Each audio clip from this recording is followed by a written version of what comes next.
নমস্কার শ্রোতা বন্ধুরা, আমি মধুস্নাতা। আমার গল্পের গ্রামোফোন চ্যানেলের আরও একটি পর্বে আপনাদের সকলকে স্বাগত জানাচ্ছি। আজ গল্পের গ্রামোফোন চ্যানেলের নিবেদন বাণী বসুর লেখা গল্প হারানো প্রাপ্তি নিরুদ্দেশ। গল্পটি শুনুন। আশা করছি এই গল্পটিও আপনাদের ভালো লাগবে। আর যদি ভালো লাগে তাহলে আমার এই চ্যানেলটিকে সাবস্ক্রাইব করতে কিন্তু আপনারা ভুলবেন না। শুরু করছি আজকের গল্প পাঠ। মেজদার ছেলে অমুর ছবিটা টিভিতে এলো মঙ্গলবার। মেজ বৌদি খাটের ওপর উপুর হয়ে পড়েছিল, মেজদা কৌচে বসে। আমি ঘটনাচক্রে ও ঘরে ছিলাম সেই সময়টা। চেঁচিয়ে ডাকলাম বড়দাকে। বড়দা, বড় বৌদি, মহুল, পাপুল চারজনেই ছুটে এলো। দীপ্ত এখন নেই, নইলে সেও আসতো। আমার ছেলে অরু এই সময়টা কোচিংয়ে যায়। মাকে আমি ডাকিনি, মা নিশ্চয়ই ছাদের ঠাকুর ঘরে। কিন্তু কিভাবে আমার ডাকের শব্দ ও অর্থ দুই মায়ের কানে পৌঁছে গেল জানি না। মাও দেখলাম তাড়াতাড়ি এসে ঢুকেছে। তখন ঘোষণা শেষ হয়ে এসেছে।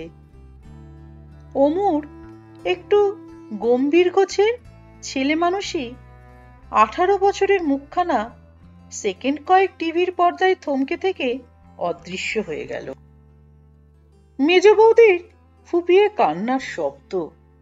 মা বলল, মেজ বৌমা, ওরকম অধীর হয়েও না, ওতে অকল্যাণ হয়। বড় বৌদি বলল, আমরা তো সবাই আছি শিলা, মাথা ঠান্ডা রাখাটাই এখন আসল।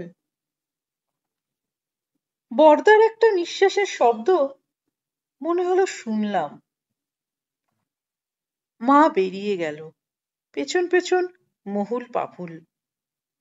বড়দা একটু দাঁড়িয়ে থেকে কি যেন বলবে বলবে করে চলে গেল। বড় বৌদিও। মেজদা সিগারেট পাকাতে পাকাতে সেদিকে আর চোখে তাকিয়ে বলল, ওহ, অমুর ছবিটা ভালো আসেনি। মুখের বাঁ দিকটা আবছা, ডান দিকটা অবশ্য চোখ, ভুরু ও খাড়া খাড়া কান, চুলের ঢেউ, ছোট্ট পাতলা মেয়েলি ঠোঁট, সব সূত্র নিয়ে মোটামুটি স্পষ্টই। এই ছবি দেখে আধা পরিচিত লোক হলে হয়তো চেহারাটা দেখে চিনতে পারবে, কিন্তু একেবারে অচেনা লোকের পক্ষে কতখানি চেনা সম্ভব বলা মুশকিল। আমারই মনে হলো এই একই ধরনের কিশোর মুখ আমি অনেক দেখেছি। অরুর মুখ, দীপ্তর মুখও মূলত একই ধাঁচের। রাস্তায় বেরোলেই এরকম পাতলা ছাঁচের, সরল গম্ভীর চোখওয়ালা, নরম চুল, নরম নতুন গোঁফধারী কিশোর যেন অনেক দেখা যায়। মেজদাকে কথাটা বলতে গিয়েও বললাম না। কে যেন আমার বুকের ভেতর বসে নিষেধ করে দিল বলতে। সত্যি কথাবার্তা আমাকে অনেক বুঝে সুঝে কইতে হয়। অরুর বাবা যাবার পর আমার মুখে কুলুপ পড়েছে। কানে শুনি অনেক বেশি, চোখেও দেখি বেশি, কিন্তু অত সব দেখলে শুনলে আমার চলবে না। এটা আমার চেয়ে বেশি আর কে জানে। অরুর বাবার রেখে যাওয়া টাকার সুদে ওর লেখাপড়াটা হয়। খাই খরচ বাবদ সামান্য কিছু দিতে পারি, কিন্তু মোটের ওপর তো আমি দাদাদের ওপর নির্ভর করেই আছি। মা আছে, এটাই মস্ত ভরসা। 3 দিন হলো অমু নিরুদ্দেশ। উচ্চ মাধ্যমিকটা হতে না হতেই অমুটা জয়েন্টে বসলো। আইআইটির এন্ট্রান্সটা কিছুতেই দিল না।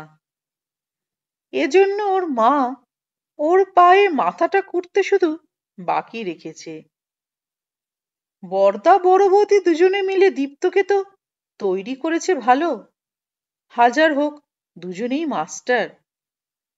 দীপ্তর বেরোতে আর বছর দুয়েক। ওর বাবা মা মুখে রক্ত তুলে টাকার জোগাড় করছে। বেরোলে আর ভাবনা নেই। মেজদাই বলে, আমি আর জানবো কোত্থেকে? ওর বাঁধা চাকরি, চাই কি এক্ষুনি বিদেশি স্কলারশিপ। এই পরিস্থিতিতে মেজ বৌদির রোখ চেপে যাওয়াই স্বাভাবিক। বংশের একটা ধারা আছে তো। ঠাকুরদা ছিলেন পিআরএসপি এইচডি, বাবা হেডমাস্টার। লোকে বলতো স্বয়ং নেসফিল্ডও বাবার কাছে গ্রামার শিখে যেতে পারতেন। আমার বড়দাকে ঠিক দেবদূতের মতো দেখতে, স্বভাবেও তাই। অত সরল হাসি, নম্র স্বভাব, বৈষয়িক নির্লিপ্ততা, যেন ঠিক এ যুগে এ সমাজে খাপ খায় না। বড়দাও ঠিক বাবার মতো গ্রামার পাগল, ডিকশনারি পাগল। তবে বাবার যতটা সাফল্য আমরা দেখেছি, বড়দার তার কিছুই নেই। দায়িত্ব নিতে ভয় পায়। সাধারণ শিক্ষক হয়ে জীবন কাটিয়ে দিল। ডাক্তার, ইঞ্জিনিয়ার, ব্যারিস্টার এসব হওয়া মেজদার কপালে হয়ে উঠল না। সে নেহাত কপালেরই দোষ। ফিজিক্সে অত ভালো মাস্টার ডিগ্রি করে মার্চেন্ট অফিসে চাকরি করছে। আসলে বাবার পয়সার জোর ছিল না। মেজদার তাই পয়সার জন্য রোখ চেপে গিয়েছিল। দুঃখের কথা কি বলবো, আমাকে বাবা নিজে মাস্টারমশাই হয়ে গ্র্যাজুয়েট হওয়ার সুযোগ দিলেন না। ইন্টারমিডিয়েট পড়তে পড়তেই বিয়ে দিয়ে দিলেন। তার ফলভোগ আমি করছি। তার সৌভাগ্য, তাকে এ জিনিস দেখে যেতে হয়নি। আমার ছোটদা যেটি ছিল সে তো ক্ষণজন্মা। যা শুনতো অবিকল মনে রেখে দিত। ক্ষণজন্মারা থাকে না, ছোটদাও থাকেনি। অমুর ওপর ওর বাবা মায়ের, আমাদের সবার অনেক আশা। দীপ্ত ইঞ্জিনিয়ার হচ্ছে, হোক। অমু আমাদের ডাক্তার হবে। আমার দাদামশাই ছিলেন ধন্বন্তরী কবিরাজ। সেই ঐতিহ্য যদি অমুর মধ্যে বর্তায়, আমরা খুশি হই। মেজদার অবশ্য বরাবরই ইচ্ছে অমু দীপ্তর মতো ইলেকট্রনিক্সের দিকেই যাক, দীপ্তর মতো ইঞ্জিনিয়ার হোক। উচ্চ মাধ্যমিক পরীক্ষা অমুর খুবই ভালো হয়েছে। 5-6টা লেটার বাঁধা। অঙ্কর দুটো পেপারেই পুরো নম্বর। প্রশ্নপত্র পরীক্ষা করে মেজদা তো খুবই প্রসন্ন মনে হলো। মা তারকেশ্বরের কাছে মানত করেছে, আমি জানি। বিকেলের দিকে কোন ছেলে আর বাড়ি থাকে? অমুও বেরিয়েছিল। কোথায় আর যাবে? পাড়ার ক্লাবে, কিংবা কোনো বন্ধু বান্ধবদের সঙ্গে আড্ডা মারতে। রাত বাড়ল, অমু ফিরল না। এখানে ওখানে ফোন, খবরাখবর, কেউ কিছু বলতে পারল না।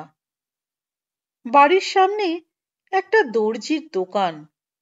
তার মালিক চৈতন্য বলল, আরে অমু দাদা তো সন্তুদা আর মিন্টুর সঙ্গে রকে বসে গল্প করছিল। কিছুক্ষণ পর দেখি কেউ নেই। সন্তু আর মিন্টুকে জিজ্ঞাসাবাদ করা হলো। ওরা দুজনেই কিছুক্ষণ অমুর সঙ্গে গল্প করেছে। তারপর প্রথমে মিন্টু, পরে সন্তু চলে গেছে। সন্তু যখন গেছে তখনও অমু নাকি আমাদেরই রকে বসে। অগত্যা পুলিশে ডায়েরি, কাগজে ছবি ছাপা, টিভিতে প্রচার, কিন্তু 3 দিন তো হয়েই গেল। মেজ বৌদি শয্যা নিয়েছে। বাড়ির শুদ্ধ সবাই হানটান করছে। মেজদা নামকা ওয়াস্তে অফিস যাচ্ছে। বড়দা দেখছি সারাক্ষণ গালে হাত, ভেতরের দালানের বেঞ্চিটাতে বসে। চোখ বসে গেছে, গালে বাসি দাড়ি। কদিনেই বড়দার টকটকে রঙে একটা ময়লা ছোপ পড়েছে। শুধু অমু বাড়ির ছেলে সবার প্রিয় বলেই নয়, এই সেদিন পর্যন্ত ও দাদা বৌদির কাছেই পড়াশোনা করত। মাত্র মাধ্যমিকের আগের বছরেই মেজদা ওর আলাদা বিষয়ের জন্য আলাদা আলাদা টিউটর রেখে দিল। চতুর্থ দিন ভোরবেলা নিচে একটা হাউমাউ হৈ হৈ মতো গোলমাল শুনে তাড়াতাড়ি গিয়ে দেখি সদর দরজা খুলে বড় বৌদি চেঁচামেচি করছে। দরজার সামনে অমু। চেঁচামেচিতে সবাই তখন নেমে এসেছে। নিচের উঠোনে সব জড়ো হয়ে গেল দেখতে দেখতে। অমুর চেহারাটাই 3 দিনেই হয়েছে কাঙালির মতো। চুল মাটি মাখা, পরনের জামা কাপড় ঝুল ময়লা, কেমন উদ্ভ্রান্তের মতো চাউনি। মেজ বৌদি তখন খুব কাঁদছে আর বলছে, কোথায় ছিলি? কোথা থেকে এলি? শিগগির বল, বল, বল। অমু দাড়িতে একবার হাত বুলিয়ে নিয়ে বলল, আমার কোনো দোষ নেই, আমাকে একটা লোক ডেকে নিয়ে গিয়েছিল। বলিস কি রে? মেজদা এগিয়ে এসে বলল। বড়দা বলল, তোমরা জায়গাটা একটু ফাঁকা করো, ওকে আগে খাওয়া দাওয়া করতে দাও। সত্যি অমু যেন টলছিল। স্নান, খাওয়া দাওয়া এবং লম্বা ঘুমের পর অমু যা বলল তা বড় অদ্ভুত। বিংশ শতাব্দীর শেষ হয়ে এসেছে। জলজান্ত একটা শহরের বুকের ওপর এরকম ঘটনা ঘটতে পারে যেন বিশ্বাস হতে চায় না। পাপুল বলল, দেখো দেখো পিসিমণি, আমার কেমন গা শিউরেছে। অমুর গল্পটি এই রকম। ও, মিন্টু আর সন্তু আমাদের বাড়ির রকে বসে গল্প করছিল। সন্তু অমু দুজনেই এইচএস দিয়েছে। মিন্টু পরের বছর দেবে। ওদের খুব ভাব। মিন্টু আগে চলে যায়।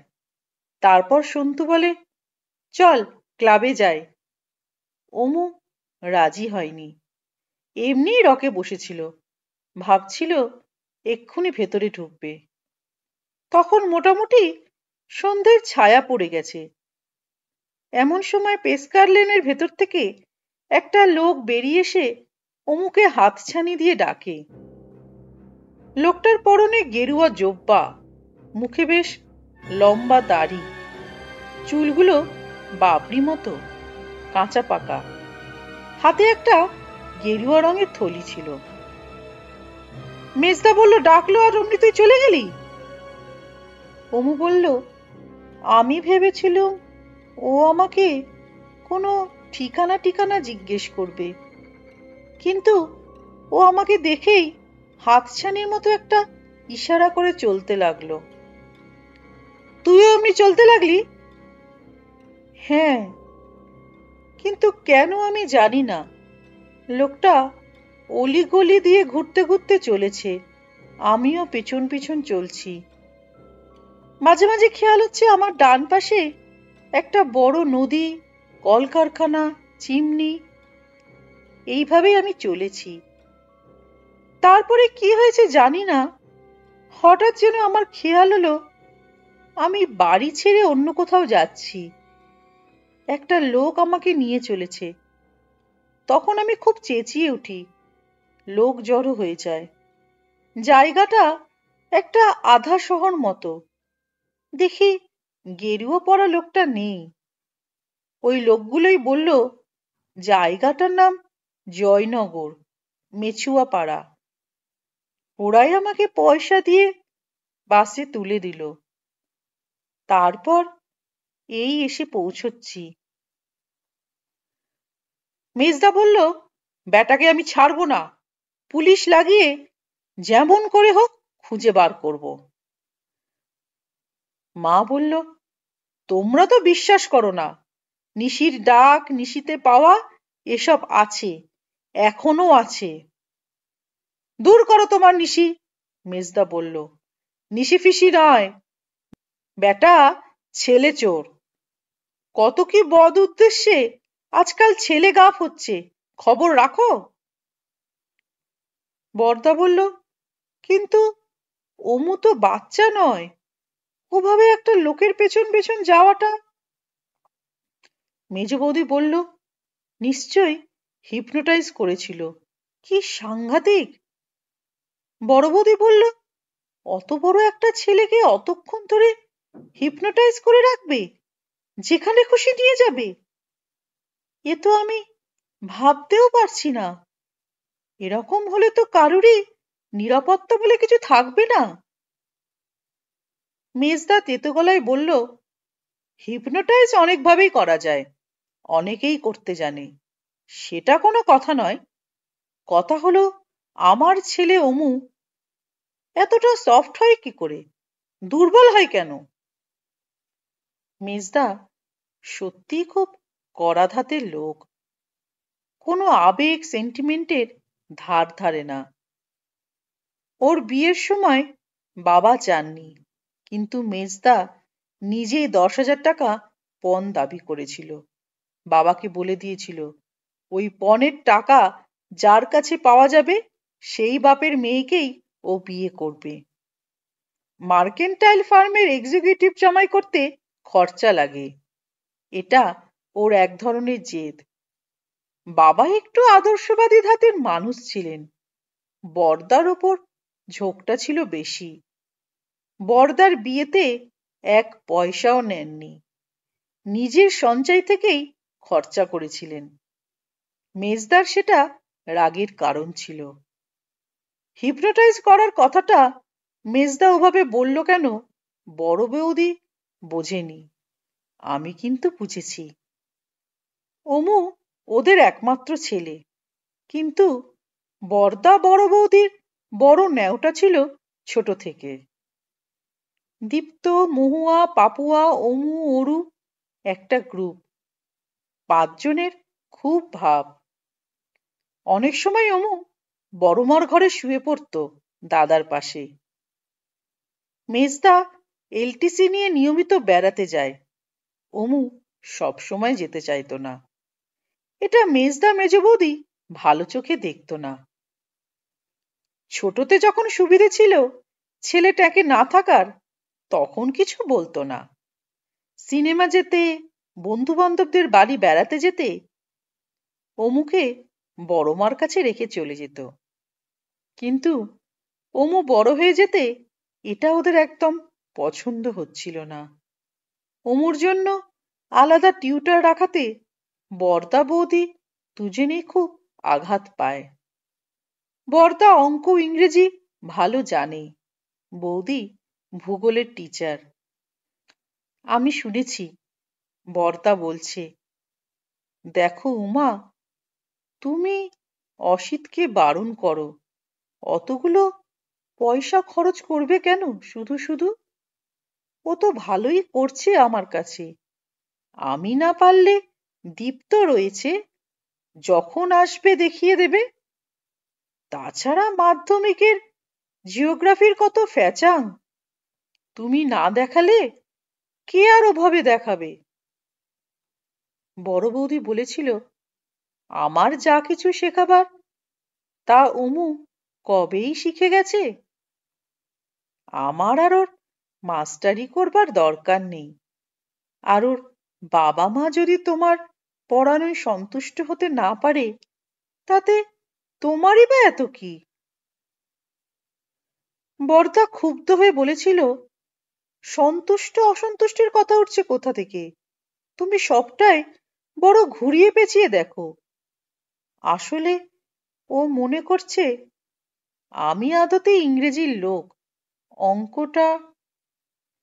বড় বৌদি বলেছিল, মনে তো ঠিকই করেছে, তুমি এই নিয়ে রগড়ারগড়ি করা ছেড়ে দাও। অমু নিজেও খুব ভ্যাবাচাকা খেয়ে গিয়েছিল। বলেছিল, যেই আমার অ্যাডিশনাল ম্যাথস পর্যন্ত সামলে দিচ্ছে, আমার আবার টিউটর কি হবে? ফিজিক্স তো তুমি ইচ্ছে করলেই দেখাতে পারো, কেমিস্ট্রি দরকার হলেই বড়মার কাছে যায়। ভূগোলের মাস্টার নিয়ে কেমিস্ট্রি কি জানে রে? মিসদা তেড়ে মেরে বলেছিল। জানে অনেক রকম, ডাকিনী বিদ্যা, মন্ত্রতন্ত্র। মেজ বৌদি মন্তব্য করল, হিপনোটিজমের প্রসঙ্গের উৎস ওইখানেই। আমি ঠিকই ধরতে পেরেছি।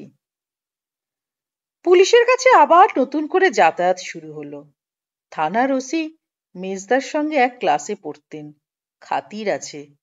বললেন, নৈহাটি অঞ্চলে ছেলে ধরা সন্দেহে স্থানীয় লোক দুজন যুবককে পিটিয়ে খুন করেছে। ছেলে ধরার উপদ্রব আমাদের এদিকে তো ছিল না। অমিতাংশুকে দিয়ে শুরু হলো, তার মানে লোকটা চট করে এ অঞ্চল ছাড়বে না, ওকে ফিরে আসতে হবেই, আর তখনই ওকে ধরা পড়তে হবে আমার জালে। এক কাজ করো, অমিতকে আমার সঙ্গে একটু একলা কথা বলতে দাও, দরকারি কথাগুলো জেনে নিই। আধ ঘন্টাটা অমুকে নির্জনে জেরা করে ছেড়ে দিলেন প্রতাপদা। মেজদা বলল, প্রতাপ বলেছে বড় জোর 1 মাস, তার মধ্যেই বেটা ভণ্ড সন্ন্যাসীকে ও খুঁজে বার করবেই। কিন্তু আমরা অমু সম্পর্কে একটু সাবধান হয়ে গেছি। ওকে বড় একটা বাড়ি থেকে বার হতে দেওয়া হয় না, হলে সঙ্গে অরু থাকে। অরু অবশ্য নেহাত ছেলে মানুষ, তবু একটা মানুষ তো। অমুর বন্ধু বান্ধবদেরও পই পই করে বলে দেওয়া হয়েছে, ওরা যেন ওকে একলা ফেলে অন্যত্র না যায়। বরদা অবশ্য আমাদের এত সাবধানতা দেখে বলল, ছেলে ধরাই যদি হয় তাহলে তো তোরা অরুর ওপরও নজর রাখ। ও তো সত্যি পুচকে, একলা একলা স্কুল, কোচিং, খেলার মাঠ, বাজার সবই তো করছে। অমুর বয়সের ছেলের চেয়ে অরুর বয়সের ছেলের তো বিপদ বেশি। শুনে আমার বুকের মধ্যেটা কেমন কেঁপে উঠল। আমি একেবারেই নিঃসহায়। অরুর ওপর পাহারা দেওয়া আমার পক্ষে সম্ভব নয়। মা বলল, ওরও ডাকাবুকো ছেলে, ওর ওপর চট করে কেউ হাত দেবে না। মা যেন সব জেনে বসে আছে। মহুয়াকে ডেকে বললাম, অরুকে একটু তোর কাছে আটকে রাখিস তো। দিদিকে অরু খুব মানে। মহুয়া বলল, তোমারও ভয় করছে পিসিমণি? সাহসী, মাথা ঠান্ডা বলে আমার খুব খ্যাতি এ বাড়িতে। আমার সাহস যে নিরুপায়ের সাহস, তা মহুয়া কি করে বুঝবে? দিন 10 পরে প্রতাপদা এলেন। মেজদার সঙ্গে কি চুপি চুপি কথাবার্তা হলো। তারপরে শুনলাম আমাদের সবাইকেই, অর্থাৎ বড়দের সবাইকে উনি ডাকছেন। আমি, মা, বর্দা, বড় বৌদি সবাই গেলাম। সব চুপচাপ।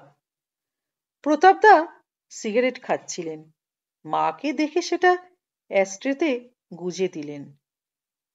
কি ব্যাপার, কিছু পেলে? বরদা বললেন। রহস্যময় হাসি হেসে প্রতাপদা বললেন, পেলাম আবার পেলামও না। খুলেই বলো না। মেজদা মাথা ঝুঁকিয়ে বসেছে। প্রতাপদা বললেন, অমিতাংশু আদৌ কারোর ডাকে সাড়া দিয়ে যায়নি, এমনি এমনি চলে গিয়েছিল। ওসব দাড়িওয়ালা গেরুয়াধারী ওর কপোল কল্পনা, মিথ্যে কথা। মেজদা গরম হয়ে বলল, অমু মিথ্যে কথা বলছে? বড় বৌদি বলল, তাতে ওর লাভ? সেটাই তো ধরতে পারছি না। প্রথমে ওর বর্ণনা থেকে মনে হয়েছিল লোকটা ছদ্মবেশ পরে আছে, দাড়ি চুল সব নকল। সেটা মাথায় রেখেই অমু যেখানে গেছে বলে বর্ণনা দিয়েছে সেখানে সেখানে খোঁজ করেছি, অমুর খোঁজ পেয়েছি, অথচ লোকটার কথা কেউ বলতে পারছে না। অমুর যাত্রাপথটা আমি মোটামুটি ট্রেস করতে পেরেছি। পেরেছো? পেরেছি, কিন্তু সেটা লোকজনকে জিজ্ঞেস করে করে। ওর বর্ণনা মতো এগোতে গিয়ে দেখলাম ও মিথ্যে কথা বলছে। উত্তেজিত হয়েও না অসিত, একটু হেসে প্রতাপদা বললেন, ছেলে তোমার একা একা কোথাও এখনো যায়নি, বিশেষ কিছুই জানে না চেনে না। বড় নদী কলকারখানা এইসব অস্পষ্ট বর্ণনা দিয়ে ও আমাদের বোঝাতে চেয়েছে ও গঙ্গার পশ্চিম পাড় ধরে এগিয়েছে মোটামুটি, শেষকালে পৌঁছেছে জয়নগর। অথচ জয়নগরের পথ আদৌ গঙ্গার ধার দিয়ে নয়, আর সেখানে মেছুয়াপাড়া বলেও কিছু নেই। আমি যতদূর ধরতে পেরেছি ও ঘুষুরি বালি উত্তরপাড়া হয়ে হুগলির দিকে চলে যায়। ব্যান্ডেল পর্যন্ত গিয়েছিল, কখনো বাসে কখনো পায়ে হেঁটে। এখন বলো, ওদিকে তোমাদের কোনো আত্মীয় বা অমিতের কোনো চেনাশোনা আছে, কিংবা জয়নগরে, যার কাছে ওর যাওয়ার ইচ্ছে থাকতে পারে? আমরা পরস্পর মুখ চাওয়াচাওয়ি করলাম। কেউ নেই, আমাদের চেনা কেউ নেই, না ব্যান্ডেলের দিকে না জয়নগর। অমুর চেনা কেউ আছে কিনা কি করে জানবো? এতদিন ধারণা ছিল অমুকে আমরা চিনি, অমুর চেলাদেরও চিনি। এখন মনে হচ্ছে অমুকেও পুরো চিনি না। সেক্ষেত্রে ওর চেনা অথচ আমাদের অজানা লোক থাকতেই পারে। প্রতাপদা এবার খাটো গলায় বললেন, রাগ করবেন না, কোনো লাভ অ্যাফেয়ার ট্যাফেয়ার? পাগল হয়েছ? অমু করবে প্রেম? মেয়ে দেখলে এখনো সিটোয়? ওই রকম ছেলেরাই বেশি প্রেমে টেমে পড়ে অসিত। বড় বৌদি বলল, না না, ওসব নয়, হলে আমি জানতে পারতুম। পরীক্ষা দিচ্ছিল না? প্রতাপদা জিজ্ঞেস করলেন। পরীক্ষা কিরকম হয়েছে, কবে রেজাল্ট? বরদা বলল, খুব ভালো হয়েছে। জয়েন্টে চান্স পাওয়া তো কারো হাতে নয়, তবে উচ্চ মাধ্যমিক খুবই ভালো হয়েছে। বড় বৌদি বলল, রেজাল্ট বেরোতে এখনো অনেক দেরি। হুম। প্রতাপদা গম্ভীর হয়ে গেলেন। বাড়িতে কোনো ঝগড়া বিবাদ, ছেলেপুলেদের পক্ষে ট্রমাটিক কিছু? সংকোচ করলে চলবে না। মেজদা বলে উঠল, প্রশ্নই ওঠে না। এ বাড়ি পাড়ার মধ্যে সবচেয়ে ভদ্র বাড়ি, কোনো ঝগড়া ঝাঁটি এখানে কখনো হয় না। কথাটা সত্যি। আশেপাশের বাড়িতে যখন তখন ধুমধুমার ঝগড়া, বাসন ফেলাফেলি, কান্নাকাটির আওয়াজ পাই। আমাদের বাড়িতে ওসব নেই, কিন্তু আওয়াজ নেই বলে যে বিবাদও নেই, কথাটা সত্যি না।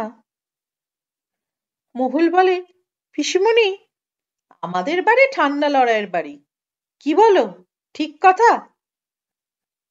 এটা বরাবর ছিল, আমার বাবা যখন বেঁচে ছিলেন তখনও। বাবা বড়দাকে পছন্দ করতেন, ভালোবাসতেন বেশি। বড় বৌদির ওপরও তার ভরসা ছিল বেশি। বিনা কারণে হয়নি ব্যাপারটা। বড়দা যেমন নির্মল চিত্ত স্নেহপ্রবণ, বড় বৌদিও তেমন কর্মঠ, আপন পর জ্ঞানশূন্য ছিল। সে সময় আমাদের পয়সার টানাটানি চলছে। মেজদার চাকরি হয়নি, ছোটদা ভুগছে। তখন বড় বৌদি ঘরে বাইরে যে পরিশ্রম করেছে ভাবলে চোখ দিয়ে জল পড়ে। এমনিতেও সকালবেলা স্কুল, দুপুরেও একটা পার্ট টাইম নিল, বাড়ি ফিরে 3টে থেকে টিউশনি, সপ্তাহে 3-4 দিন। কোনো ভোরবেলা উঠে রান্না সারছে, আমি বাপের বাড়ি থাকলে হয়তো যোগান দিচ্ছি। মা পুজো না করে নিচে নামবে না। বাবারও তখন অনেক ফরমাস ছিল, সেসব মা সামাল দিত। দুহাতে সব কাজ সেরে গোছগাছ করে বৌদি ঝড়ের বেগে স্কুলে চলে যেত। ফিরে স্নান খাওয়া করে আবার। সেই সময়টা পাপুল হয়নি। বাবা মা সবসময় বাইরে কিংবা কাজে ব্যস্ত। দীপ্ত আর মহুয়া যে কি করে মানুষ হয়েছে। যাই হোক, মায়ের ঝোঁক কিন্তু বরাবর মেজদার দিকে। ছোটকে মা খানিকটা সমীহ করত। মেজ বরাবর রাগী জেদি। মা তার রাগকে তেজ, জেদকে দৃঢ়তা বলে প্রশ্রয় দিয়ে গেছে। বাড়ির মধ্যে এই দুই চিরকাল অশান্তি জাগিয়ে রেখেছে, ধিকি ধিকি আগুনের মতো। বড় বৌদির মার ওপর গভীর অভিমান। বরদাও বাবা চলে গিয়ে যেন সংসারের মধ্যে খুঁটিহীন একলাটি পড়ে গেছে। মেজ বৌদি শিলা কোনোদিন বড় বৌদিকে দেখতে পারে না। ওর জ্বালাটা আমি বুঝি। বড়লোকের মেয়ে, বড় চাকরের সঙ্গে বিয়ে হয়েছে, কিন্তু একেবারে গোমুখ। সংসারে বড় বৌদির এই প্রতিষ্ঠা, বাইরে তার মান সম্মান, এ জিনিস ও এখনো সইতে পারেনি, মানতে শেখেনি। অথচ বড় ওকে আপন বোনের মতো স্নেহ করত। স্পষ্টাস্পষ্টি দোষ ধরতে না পারলে জ্বালাটা বোধহয় আরো তীব্র হয়। আমি জানি মেজ বৌদি তার জ্বালার অনেকটাই মেজদার মধ্যে সঞ্চারিত করে দিতে পেরেছে। মেজদা আগে থেকেই বরদার উপর খাপ্পা ছিল, এখন তাকে একেবারে দেখতে পারে না। বড় বৌদিকে বলে মাস্টারনি। বাড়িতে কেউ খেতে এলে জোর করে মেজ বৌদিকে দিয়ে একটা পদ রাধায়। অতিথিকে খাওয়ার সময় জিজ্ঞেস করে, কোন কোন রান্নাটা ভালো হয়েছে? যদি কেউ এখনো মেজ বৌদিরটার ভালো বলে, তো কুট চোখে চারদিকে তাকায়, বিশ্রী হাসে। শুধু বড় বৌদি নয়, মহুয়া পাপুল পর্যন্ত এই জিনিসগুলো ধরতে পারে। পারে না খালি আমার মা। বলে, হ্যাঁ, শৌখিন রান্নায় মেজ বৌমার হাত ভালো, ব্যাপার ঠালা কাজ নয় তো। বড় বৌদির অভিমান হবে না কেন? তাই সব ক্ষুদ্রতা, প্রতিদিনকার নিচতা কি ভাষায় প্রকাশ করার যোগ্য, না এই কাউকে বলা যায়? অফিস ফেরত মেজদা যে বড় দোকানের কেক প্যাটিস আনে, ভালো সন্দেশ আনে, দরজা বন্ধ করে স্বামী স্ত্রী খায়, ছেলের জন্য রেখে দেয়। আর বরদা যে সামান্য একটু নতুন গুড়ের সন্দেশ আনলেও তার কুটি কুটি ভাগ হয় সবার জন্যে। আর এই জিনিস নিয়ে বড় বৌদি কান্নাকাটি করলে মা বলে, ও করছে করুক গে বৌমা, তুমি বড়, বড়র মতো ব্যবহার করো। এও তো সত্যি। দীপ্ত হোস্টেলে থাকে, কিন্তু মহুয়া পাপুয়া যে নেই। সংসারের ভেতরকার সব গোজামিল টের পায়, টের পেয়েও চুপ করে থাকে। কখনো কখনো গম্ভীর উদাস হয়ে যায়, এ তো আমি দেখতেই পাই। সত্যিকার মানসিক ধাক্কা খাওয়ার কথা ওই দুটি মেয়ের। অমু অরু এরা কতদূর এসব অনুভব করে আমার জানা নেই। প্রতাপদা বললেন, ইনভেস্টিগেশন আমি চালিয়ে যাচ্ছি, তবে কোনো লাভ নেই। আমি 99.9% শিওর অমিত মিথ্যে বলছে। সত্যটা তোমরা স্বীকার করো চাই না করো। প্রতাপদা বেরিয়ে গেলেন। মেজদা ফুঁসছে, আমার ছেলে মিছে কথা বলবে? মেজ বৌদিও ফোপাচ্ছে, অমু আমার ছেলে হয়ে মিছে কথা বলবে? এ আমি ভাবতেও পারছি না। কেন ভাবতে পারছে না ভগবান জানেন। আমি যা জানি তা হলো এই মেজদা মেজবৌদি প্রায়ই ট্যাক্সি ভাড়া করে আত্মীয় স্বজনের বাড়ি লৌকিকতা করতে যায় এবং বরদা বৌদির নামে তাদের ছেলে মেয়েদের নামে অকথ্য সব মিথ্যে কথা লাগিয়ে আসে। আমার নামেও লাগায় আমি নাকি ননদিনী রায়বাঘিনী। আমার সমস্ত খরচ ওরাই বহন করে, অথচ আমি ছেলেকে চুপি চুপি আলাদা খাওয়াই। পরিবেশন করতে গেলে বড় মাছটা নিজের ছেলের পাতেই তুলে দিই। আত্মীয় স্বজনের বাড়ি গেলে আমার বা বরদার পরিবারের আজকাল যে হতচ্ছেদটা মিলছে তা এই কারণেই। আমি জানি এসব কথা কেন যে লোকে বিশ্বাস করে সেটাও আমার কাছে পৃথিবীর অষ্টম আশ্চর্য। ওরা কি দেখেনি বরদার নিষ্পাপ চোখ, মহুপাপুর মিষ্টি ব্যবহার? নিজেদের চোখে দেখেনি বড় বৌদির ভূতের খাটুনি? দেখেছে, দেখে অনেক সময় বলেছে বড়কে, একটু সব দিক দেখতে হবে বই কি। তা না হয় দেখলো, কিন্তু তারপরে যদি নালিশ করে সংসারের চাবিকাঠিটি বড় বৌমার হাতে, কলকাঠি সব ওই নাড়ছে, তবে সেটা অন্যায় হয় না? সে গতরে করবে, বুদ্ধিতে করবে, অর্থ দিয়ে করবে, তোমাদের হাতে চাবিটি তবে থাকে কি করে? বরদা বলল, অসিত, প্রতাপ যতই হোক একজন অভিজ্ঞ পুলিশ অফিসার, তার কথাটা একেবারে ফেলে দিও না। মেজদা তেড়ে উঠল, মানে তুমি তাহলে ওকে মিথ্যেবাদী হতে শিখিয়েছ? বরদা বলল, মিথ্যের প্রশ্ন উঠছে না। আমি বলছিলুম ওকে একজন ভালো সাইকিয়াট্রিস্ট দেখাও। বলছো কি? আমার ছেলেকে পাগল বলছো? পাগল বলতে চাইছো? শোনো অসিত, মাথা ঠান্ডা করো।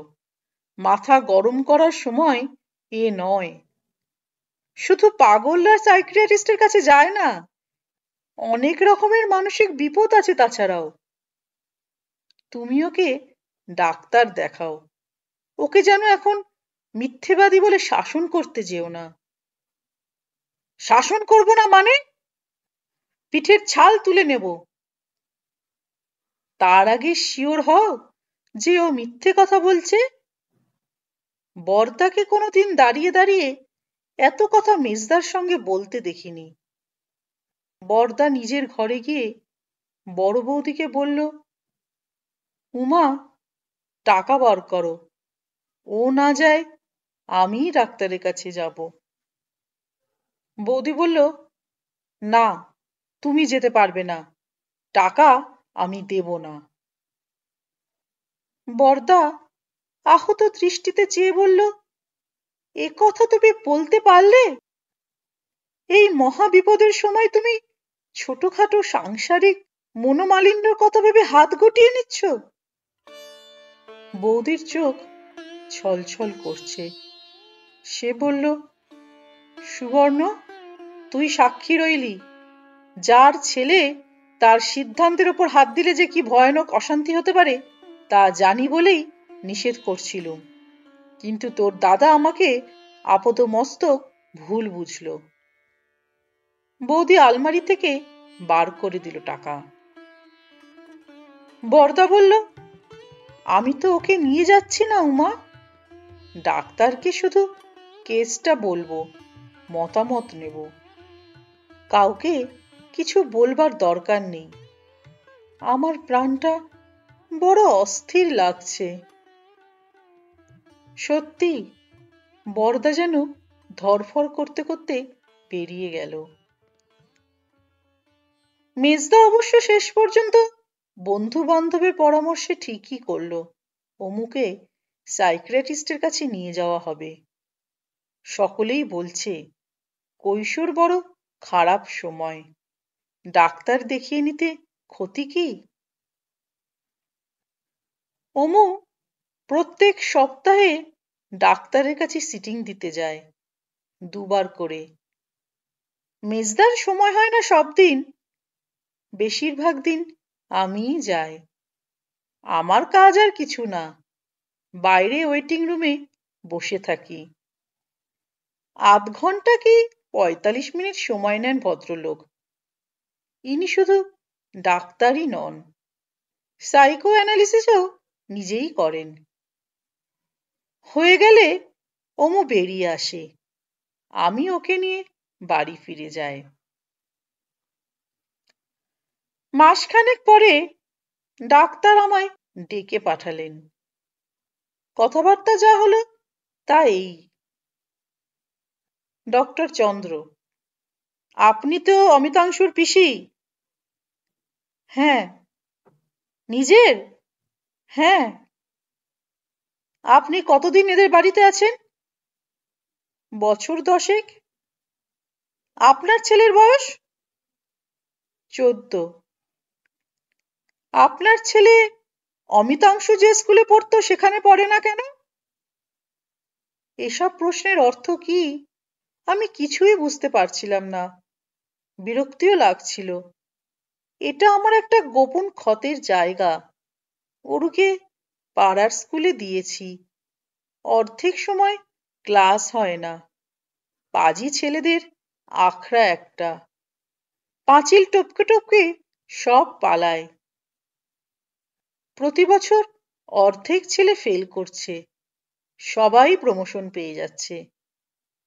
এখানে আমার দেওয়ার ইচ্ছে ছিল না, কিন্তু অরুকে যখন ভর্তি করেছি ওর মাথাটা কাঁচা ছিল একদম। অমুদের স্কুলটা দূরেও বটে, কড়াও বটে। মেজদা একটু ধরাধরি করলে হয়ে যেত, কারণ দীপ্ত অমু দুজনেই ওই স্কুলের ভালো ছাত্র। কিন্তু মেজদা বা বড়দা কেউই সেটা করেনি। বড়দার স্কুল কলকাতায়, সেখানে ভর্তি করার প্রশ্ন ওঠে না। কিন্তু আমি আশা করেছিলাম মেজদা না হোক বড়দা অমুদের স্কুলে অরুকে ভর্তি করবার চেষ্টা করবে, কিন্তু করলো না, বড়দাও না। আমি এখন বুঝি বড়দা খুব ভালো, কিন্তু মাস্টার মশাই হিসেবেও ভালো ছেলেদের জন্য যতটা দরদ অনুভব করে সাধারণ ছেলেদের জন্য ততটা নয়। তাছাড়া আমার সন্দেহ হয় অরুর বাবার নামটা ওরা সবার কাছে বার করতে চায় না। অরুকে পড়িয়ে শুনিয়ে অবশ্য বড়দা বৌদিও তারপর তৈরি করেছে। স্কুলের সায়েন্স টিচারের কোচিংয়ে না দিলে তিনি ওকে ঠিকঠাক নম্বর দেবেন না, তাই দেওয়া। এত কথা ডাক্তারকে বলা যায় না, বলার মানেই বা কি? আমাকে চুপ করে থাকতে দেখে ডক্টর চন্দ্র বললেন, প্রাসঙ্গিকতা না থাকলে প্রশ্নটা জিজ্ঞেস করতাম না। মাই patient is very much heart. আশ্চর্য, কি বলছেন উনি? আমি বললাম, দেখুন, আমার স্বামীর রেখে যাওয়া সঞ্চয়ের উপর নির্ভর করে আমাকে চলতে হয় অনেকটাই। অমুর স্কুলে পড়াবার আর্থিক সাধ্য আমার নেই। আমার ছেলে ভর্তির সময় তত চৌখসও ছিল না, অ্যাডমিশন টেস্টে পারেনি। এ প্রশ্ন উঠছে কেন আমি বুঝতে পারছি না। ডক্টর চন্দ্র হেসে বললেন, দেখুন পিসিমণি, আমার পেশেন্ট বহুদিন ধরে লক্ষ্য করেছে বাড়ির সব ছেলে মেয়ে বড়দের কাছ থেকে এক ব্যবহার পাচ্ছে না। আপনার ছেলের স্কুল ভর্তি নিয়ে নিশ্চয়ই বাড়িতে যথেষ্ট কথা কাটাকাটি হয়েছে। আমার পেশেন্ট মনে করে আপনার ছেলেকে এবং আপনাকেও অবহেলা করা হচ্ছে। এটা একটা পয়েন্ট। কিন্তু শুধু তাই নয়, অনেক রকম পারিবারিক অবিচার, স্কুলের অবিচার, সামাজিক অবিচার ওর মনের মধ্যে একটা বিভ্রান্তি সৃষ্টি করেছে বলে মনে হচ্ছে। তো কি, ও কি তাই জন্যই পালিয়ে গিয়েছিল বাড়ি থেকে? Maybe he was trying to get away from the family, from the society. But he is telling us truth when he says he was short of duper by a man. পিসিমণি, ওই লোকটি সত্যি। তবে সে লোকজন জড়ো হতে পালিয়ে গিয়েছিল কিনা, অমিতাংশ অ্যাটল ঘুষুরির পথে গিয়েছিল, না বামুনগাছির পোল হয়ে কোনো জগদীশপুরের দিকে যায়, সেটা এখনো বুঝতে পারিনি। বাই দ্য ওয়ে, আপনারা কি জানেন অমিতাংশ খুব ভালো ছবি আঁকতে পারে? না তো। তবে বৌদি বলে ম্যাপ ট্যাপ খুব ভালো আঁকে। বৌদির ইচ্ছে ছিল ও জিওগ্রাফি পড়ে, কার্টোগ্রাফি নিয়ে পড়াশোনা করে। কে বৌদি? পেশেন্টের মা? না, ওর জ্যাঠাইমা, বড় মা বলে। ডক্টর চন্দ্র চুপ করে গেলেন। তারপরে বললেন, অমিতাংশ আমাকে একটা ছবি এঁকে দিয়েছে। ফ্রি হ্যান্ড এঁকেছে, কিন্তু একেবারে নিখুঁত। ওই লোকটির ছবি। কে লোক? যে ওকে ডেকেছিল।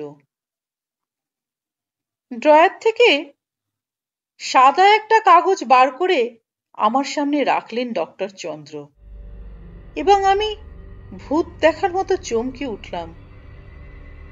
ছবিটা 11 বছর আগে নিরুদ্দিষ্ট আমার স্বামীর। ওর একটা ছবি আমার ঘরে আছে, ধুলো ময়লা পড়ে মলিন চেহারা। বছরে একদিন হয়তো হাত পড়ে তাতে, মালা কখনো পড়ে না। যদিও আমার বিশ্বাস ও আর নেই, তবু মালা পরাতে হাত কেঁপে যায়। তাছাড়া যে মানুষ তার স্ত্রী এবং শিশুপুত্রকে পুরো সংসারের সামনে একলা অসহায় ফেলে রেখে নিজের যন্ত্রণা, নিজের অভিমানকে বড় করে দেখে পালিয়ে যেতে পারে, তার ফটোর কি মালা পরা সাজে? অবিকল সেই ছবিটি এঁকেছে অমু। মাথায় কাঁচা পাকা চুল, কাঁচা পাকা দাড়ি। কিন্তু ভেতরের মুখটি চিনতে অন্তত আমার কোনো ভুল হয়নি। ও কি তবে বেঁচে আছে? সত্যি সত্যি আমাদের বাড়ির কাছে এসেছিল? অমুকে ডেকে আমার কথা জিজ্ঞেস করতে চেয়েছিল? তাহলে তা না করে ওকে ওভাবে ডেকে নিয়ে যাবার অর্থ কি? ওভাবে পালিয়ে যাবারই বা অর্থ কি? ওর কি মাথার ঠিক নেই? ডাক্তার আমার মুখের ভাব দেখছিলেন। বললেন, চেনেন? আমার দিকে এক গ্লাস জল এগিয়ে দিয়ে বললেন, জলটা খেয়ে নিন, তারপরে উত্তরটা শুনব। খানিকটা কবুল করতেই বললেন, গোপন করবেন না। ডাক্তার আর উকিলকে কিছু গোপন করতে নেই, জানেন না? গোপন করার আর আছেটা কি? তবে সেসব কথা এখন আমার মনে করতেও কষ্ট হয়। অফিসে টাকা তছরূপের দায় সাসপেন্ড হলেন। মস্ত দায়িত্বশীল পদে কাজ। পেমেন্টের জন্য বিল সই হতে আসে অজস্র প্রতিদিন। রুটিন কাজ। গোছা গোছা ফলস বিল সই করিয়ে নিয়ে গেছে। অধস্থান অফিসারদের এত বিশ্বাস করতেন যে তার নিজের সইয়ের জায়গাটি পরপর খুলে ধরলে বিলে তাদের সই আছে কিনা দেখে নেবার দরকারও মনে করতেন না। কখনো কখনো এরা তাড়াতাড়ি নাম করে ব্ল্যাঙ্ক চেকও নাকি সই করিয়ে নিয়েছে। এসব আমি পরে শুনেছি। মুখের কথাই ছিল, বিশ্বাস করে ঠকবো, তাও ভালো। কেস যখন সাবজুডিস, তখন কোথাও আমাদের মুখ দেখাবার উপায় ছিল না। রকম সকম দেখে ওর রোখ চেপে গেল। বলল, কারা করেছে এখন আমার কাছে দিনের আলোর মতো স্পষ্ট। তাদের আমি ধরাবই। অফিস থেকে কোনো সাহায্য পাবার উপায় নেই। একজন অনুগত পিয়নের সাহায্যে প্রত্যেকটি অফিসারের বিরুদ্ধে স্বাক্ষর প্রমাণ জোগাড় করল, অমানসিক পরিশ্রম আর বুদ্ধি খরচ করে। এই পর্যন্ত শোনার পর ডক্টর চন্দ্র বললেন, ওহো, মনে পড়েছে, সে তো সেন্সেশনাল কেস, আসামি ধরা পড়েনি। পিকে দত্ত বেনিফিট অফ ডাউটে মুক্তি পেলেন। আচ্ছা, সেই কেস?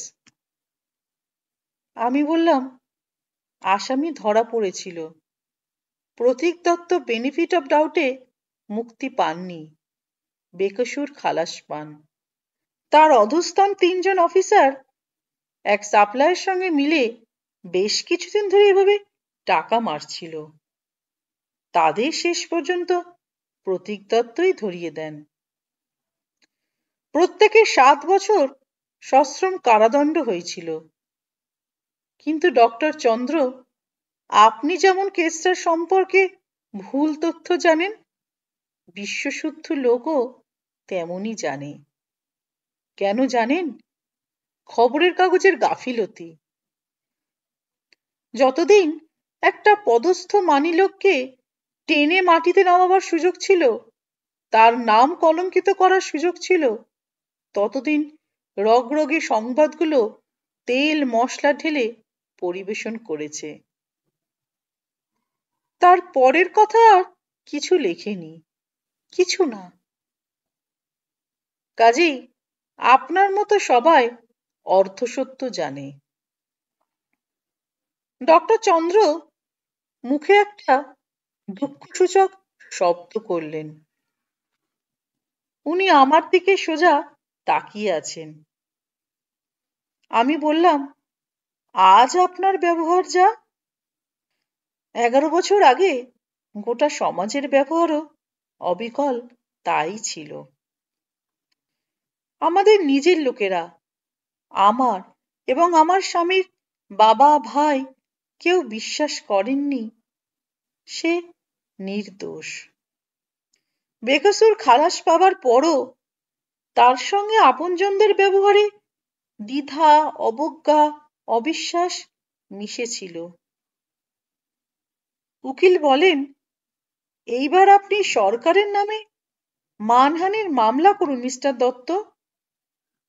উনি চুপ করেছিলেন। অপরাধীদের ধরতে ওর সমস্ত শক্তি নিঃশেষ হয়ে গিয়েছিল, এবং অপরাধীরা যে তার ভাইয়ের মতো, ঘনিষ্ঠ বন্ধুর মতো ছিল, এই চেতনা, এই বিশ্বাসঘাতকতা তার রাতের ঘুম কেড়ে নিয়েছিল। কেস মিটে যাবার পরও। আর তারপর একদিন শেষ রাতে এই অসহনীয় সামাজিক নির্যাতন সইতে না পেরে উনি নিরুদ্দেশ হয়ে যান। ডক্টর চন্দ্র বললেন, ইন্টারেস্টিং।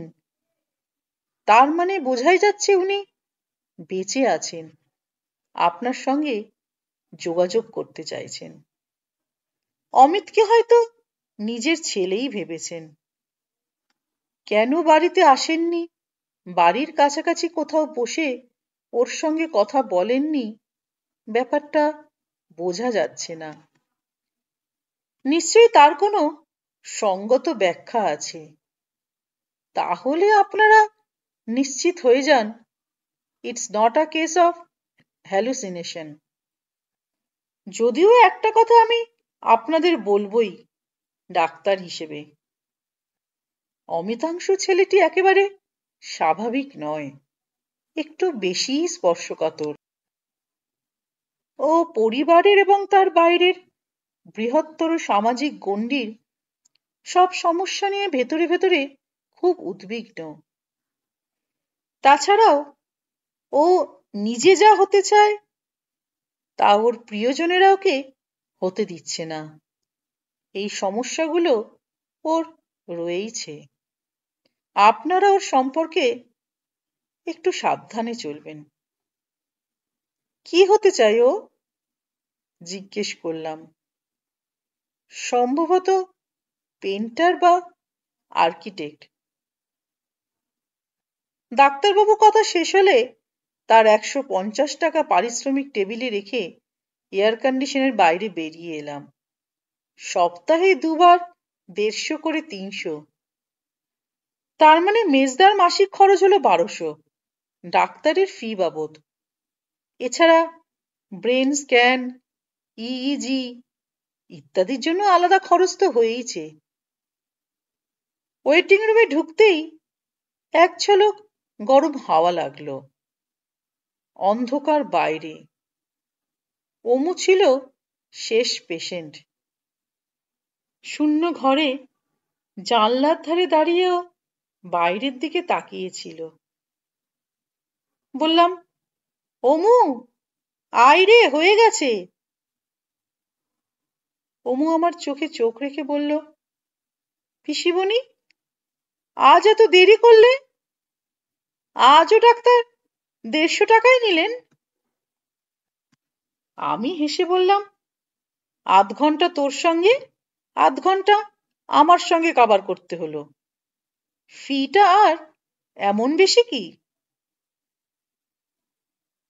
অমুর মুখে একটা তীব্র প্রতিবাদ ঝলসে উঠল।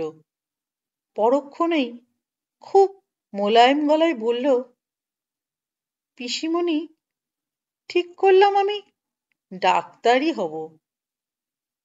কেন রে, এত রোজগার দেখে? তাই।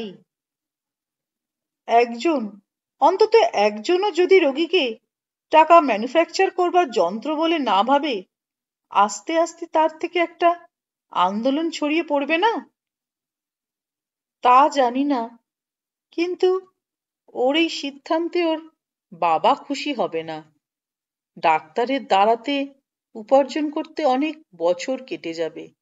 সে তুলনায় একজন ইঞ্জিনিয়ার অনেক তাড়াতাড়ি উপার্জনক্ষম হয়ে ওঠে। কিন্তু আর চোখে ওর মুখের দিকে তাকিয়ে দেখি ওর মুখের সেই ধন্দ লাগা বোকা বোকা উদাস ভাবটা একদম চলে গেছে। আমি জানি ডক্টর চন্দ্রর সিদ্ধান্ত ঠিক নয়। অমু যার ছবি এঁকেছে তাকেই ওর মনের গোপন ইচ্ছা থেকেই এঁকেছে। তাকে ও সত্যি দেখতে পারে না।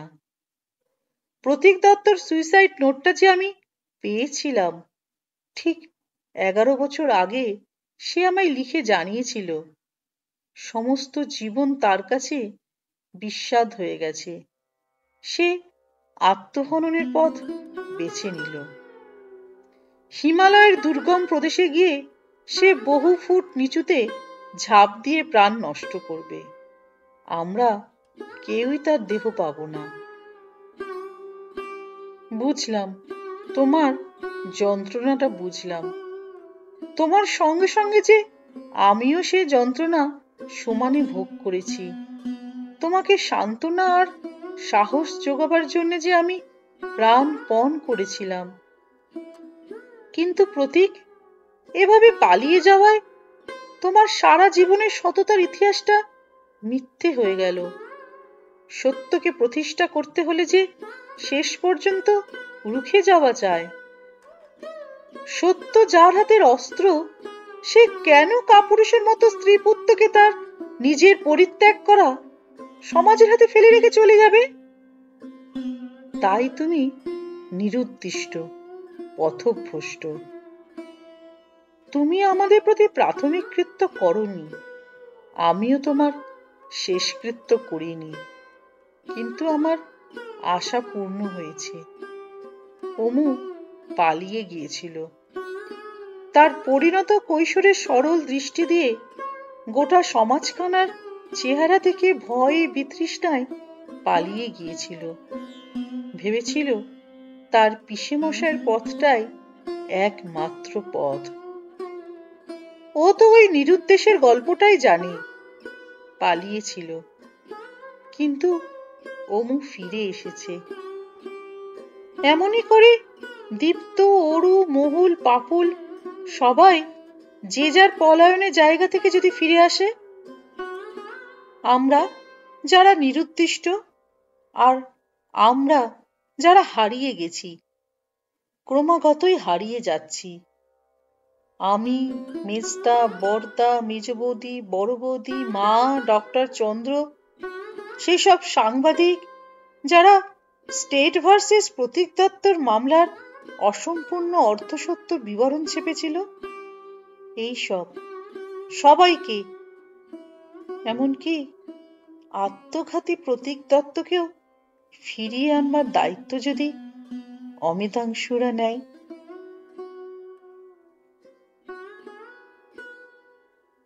গল্পটি এখানেই শেষ হলো। আশা করছি এই গল্পটি আপনাদের ভালো লেগেছে।